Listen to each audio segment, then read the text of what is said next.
बिस्मिल्लाहिर्रहमानिर्रहीम। Today we will discuss the degree that is doctor of physical therapy यानी DPT.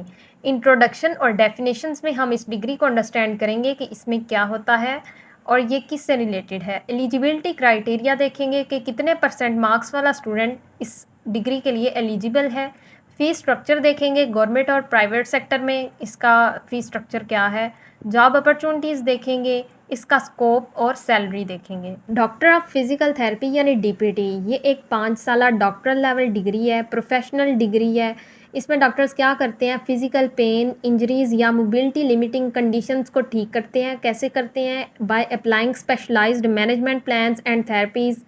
Specialised management plans और therapies apply करके एक person के physical जो पेन है, फ़िज़िकल इंजरी जो है, पेन की वजह से मसल इंजरी, उसको ठीक करते हैं। मोबिलिटी लिमिटिंग कंडीशंस क्या होती हैं? उसमें ये है कि पर्सन को वॉकिंग या मूविंग में अनकंफर्टेबल है, उसको वो मोबिलिटी को इंक्रीज़ करते हैं।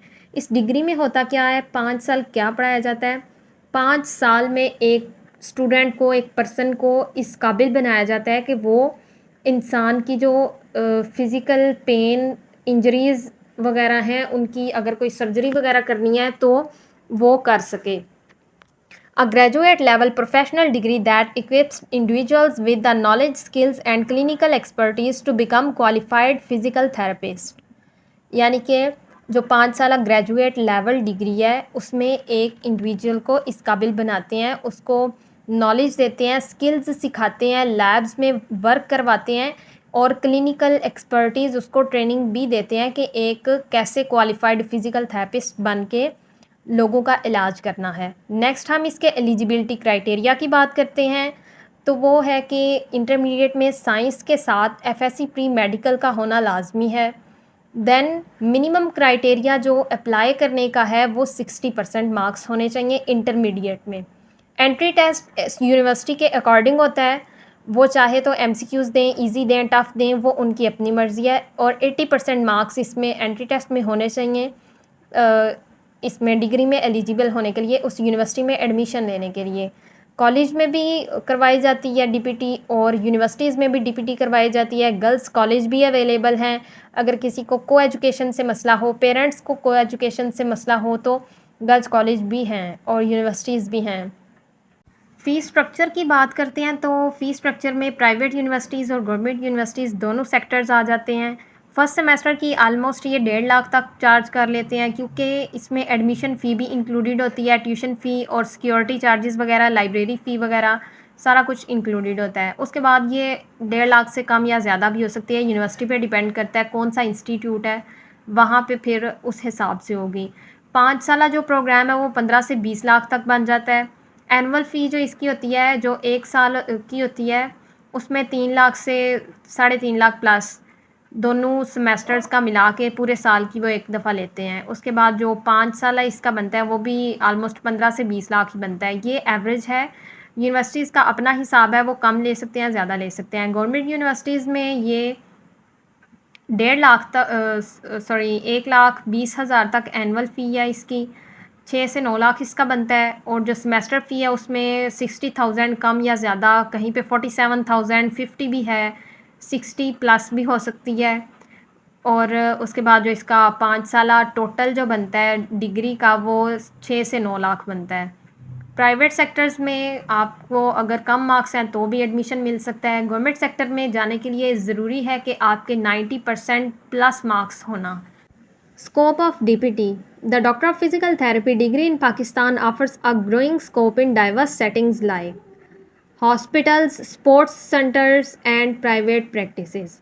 पाकिस्तान में ग्रोइंग स्कोप क्यों है इसका? क्योंकि पाकिस्तान के लोग अब आजकल एक ही ट्रेंड है कि खाया पिया बैठ गए, फ़ोन यूज़ किया, खुद चलना नहीं, मॉर्निंग वॉक नहीं करनी, एक्सरसाइज नहीं करनी, तो फिर वो फिजियोथेरेपिस्ट के पास जाते हैं कि हमें ये प्रॉब्लम हो गई है, मसल पेन है, पट्ठों में दर्द है, कमर में दर्द है, टांगें दर्द करती हैं, ओबेसिटी हो गई है, आप हमें कोई इलाज बताएं, कोई एक्सरसाइज करवाएं।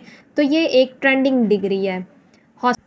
एक्सरसाइज करें, मॉर्निंग वॉक करें और अपने आप को किसी भी बीमारी से फिजियोथेरेपिस्ट से या किसी भी फिजिशियन से बचाएं। हॉस्पिटल्स में इसका काफ़ी स्कोप है। हॉस्पिटल में, प्राइवेट हॉस्पिटल्स में भी जॉब्स होती हैं, गवर्नमेंट सेक्टर्स जो हॉस्पिटल हैं उनमें भी जॉब होती है। स्पोर्ट्स सेंटर्स में जो स्पोर्ट्स वाले काफ़ी बड़े-बड़े सेंटर्स होते हैं, उनमें भी फिज़ियोथेरेपिस्ट होते हैं। जब स्पोर्ट्समैन को मसल के लिए वो इंजेक्शंस भी लगवाते हैं, कोई इंजरी आ जाती है, तो भी वहाँ पे डीपीटी का एक बंदा लाज़मी होता है, उनको देखने के लिए, उनको प्रॉपर डाइट वगैरह उनकी मैनेज करने के लिए। प्राइवेट प्रैक्टिसेज़ जो हैं, उसमें क्लिनिक्स में increasing demand for physiotherapist to help with. क्यों इसकी डिमांड ज़्यादा है? पेन मैनेजमेंट, मसल्स में पेन है, बॉडी में कहीं भी मसल या स्केलेटल में पेन है, तो रिहैबिलिटेशन के किसी भी वही के अगर मोबिलिटी कम हो गई है, उसको बहाल करना, मूवमेंट थेरेपी करवाना, एक्सरसाइज अगर नहीं करते तो फिर ऑब्वियसली डीबीटी जो बंदा एक फिजियोथेरेपिस्ट है उसके पास जाना पड़ेगा कि मूवमेंट करवाएं, एक्सरसाइज करवाएं, फलां जोड़ जुड़ गया है मेरा, सीधा नहीं होने हो रहा, इस तरह वगैरह वगैरह। इसलिए एक्सरसाइज लाजमी करें, अपने आप को फिट रखें, मॉर्निंग वॉक आधा घंटा लाजमी करें। DPT graduates can pursue roles in the public and private sectors. Public और प्राइवेट सेक्टर्स, चाहे वो कॉलेजेस हैं, यूनिवर्सिटीज़ हैं, हॉस्पिटल्स हैं, वहाँ पे डीपीटी का बंदा काम कर सकता है। डीपीटी के स्कोप में रिसर्च वर्क भी शामिल है, अकेडमियाँ यानी कि एजुकेशन इंस्टीट्यूट्स और पेशेंट की देखभाल और सोशल जो वर्क है, यही पेशेंट्स को देखना वगैरह, वो सारा डीपीटी का स्कोप है। उसके बाद सैलरी देखें फिजियोथेरेपिस्ट की, तो ये ऑलमोस्ट 40 टू 60,000 इसकी रेंज होती है, स्टार्टिंग जो रेंज है। आगे इसकी जो है जॉब पे डिपेंड करता है, कौन सी जॉब है तो कितनी सैलरी है। हर बंदे का, हर डिपार्टमेंट, हर इंस्टीट्यूट, हर जो अदारा होता है उसकी डिफरेंट जॉब्स होती हैं, डिफरेंट लेवल्स होते हैं, स्केल्स होते हैं, उस लिहाज से जॉब की सैलरी होगी। गवर्नमेंट जॉब है तो ज़्यादा होगी, प्राइवेट जॉब है तो वो अपनी मर्ज़ी से आपको जितना काम मिलेगा उतनी देंगे। स्केल ऑफ जॉब पे भी डिपेंड करता है। अगर गवर्नमेंट जॉब है तो कौन से हॉस्पिटल में है, कोई बड़ा हॉस्पिटल है, बड़े सिटी में हॉस्पिटल है, छोटे सिटी में हॉस्पिटल है। क्लिनिक की बात करें तो क्लिनिक क्या आपका अपना है या किसी दूसरे के क्लिनिक पे काम कर रहे हैं, वो भी डिपेंड करता है सैलरी पे। हॉस्पिटल गवर्नमेंट है या प्राइवेट है, आपका अपना है। स्पोर्ट्स सेंटर की बात करें तो वही बात कि किस लेवल का है, बड़ा है, छोटा है, किस सिटी में है, किस कंट्री में है, नेशनल है, इंटरनेशनल है, वो सारा देखेंगे। उस हिसाब से सैलरी डिपेंड करेगी उस चीज़ पे। अकेडमियाँ, एजुकेशन इंस्टीट्यूट प्राइवेट है, गवर्नमेंट है, कॉलेज है, यूनिवर्सिटी है, क्या है, उस लिहाज से आपकी सैलरी होगी। आपने पीएचडी कर ली है, एमफिल किया है, उस हिसाब से सैलरी होगी। उसके बाद रिसर्च, आपने क्या न्यू रिसर्च की है, आपने कोई नई रिसर्च दी है, कितने पेपर्स पब्लिश करवाए हैं, उस हिसाब से। ऑन क्लिनिक यानी कि अपना क्लिनिक है तो ऑब्वियसली आपका सारा पैसा आपका, जितना आप काम करेंगे, जितनी आप पोटेंशियल देंगे, लोगों को पसंद आएंगे, आराम से मालिश करेंगे। पार्टनरशिप शेयर्स हैं या आपने अपना किसी और के साथ बांटा हुआ है तो नुकसान भी और फ़ायदा भी आधा आधा। तो सैलरी जो है वैसे 40 टू 60,000 पे स्टार्ट होती है, लेकिन ये बंदे पे अपने आप पे भी डिपेंड करता है, उसमें कितनी पोटेंशियल है, कितना उसके पास नॉलेज है, वो कहाँ पे जाके फिट आ सकता है, क्या वो गवर्नमेंट जॉब के काबिल है। यानी अपने आप को मनवाएं कि हम ये कर सकते हैं, तो अपने आप को ऊपर लेके जाएं। ये सारा कुछ बंदे के अपने हाथ में होता है, वो कहाँ पे जा रहा है, कहाँ पे उसको जॉब अपॉर्चुनिटी मिल रही है। और ये थोड़ा डिस्टेंस का भी काफ़ी हो जाता है, बड़े सिटीज़ में ज़्यादा अपॉर्चुनिटीज़ हैं। सैलरी जो है बंदे पे अपने आप पे डिपेंड करती है कि वो कितनी सैलरी लेना चाहता है, उसके माइंड में क्या गोल है, क्या उसने माइंड सेट किया हुआ है कि इस रेंज में मुझे जॉब मिल गई तो मैं वहाँ पे करूँगा या करूँगी। और किस लेवल की जॉब करनी है, हॉस्पिटल में करनी है, अपना क्लिनिक खोलना है, माइंडसेट पहले बनाएं।